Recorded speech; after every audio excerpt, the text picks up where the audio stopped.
হিজাব খোলা বা হিজাব কার মুখে আছে একটু খোলো তো, এই ঘটনার থেকে শুরু হয়ে এখানে 2-3টা মোটরসাইকেল ভাঙচুর হলো।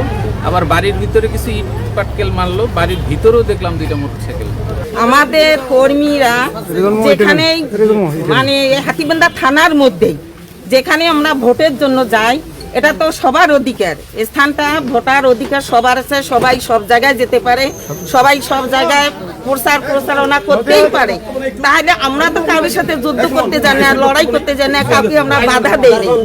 আমরা চাই নিশ্চিত সবাই চাই, আমরা চাই যে সেখানে গিয়ে আমরা শান্তভাবে ভোট চাবো, কারোর সাথে আমরা ঝগড়া বিবাদ করব না।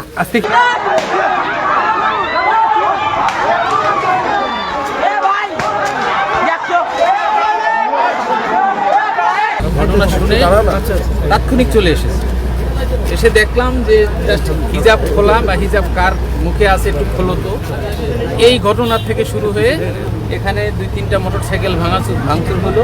আবার বাড়ির ভিতরে কিছু ইট পাটকেল মারলো, বাড়ির ভিতরেও দেখলাম 2টা মোটরসাইকেল ভাঙচুর হয়েছে। এইগুলো একটা সামান্য ঘটনা থেকে এই অস্থিরতা সৃষ্টি হয়েছে। আমরা অলরেডি পুলিশ সুপার মহোদয় এখানে আসছেন, আমরা আসছি, আমরা এটা সর্বোচ্চ আইনের যতটুকু করণীয় সেগুলো করার জন্য তদন্ত করে আমরা এটার ব্যবস্থা করি। আজকে একটা যে ঘটনা, এটাই নির্বাচন পরিবেশটাই নষ্ট করলো। আমাদের লালবানিরহাটে সেই এখন পর্যন্ত এই ঘটনা ঘটেনি, আজকে এই প্রথম এরকম একটা ঘটনা ঘটলো। তো আমার কথা হলো যে আমরা সম্পূর্ণ শতভাগ নিরপেক্ষভাবে আমরা এই ঘটনার তদন্ত করব।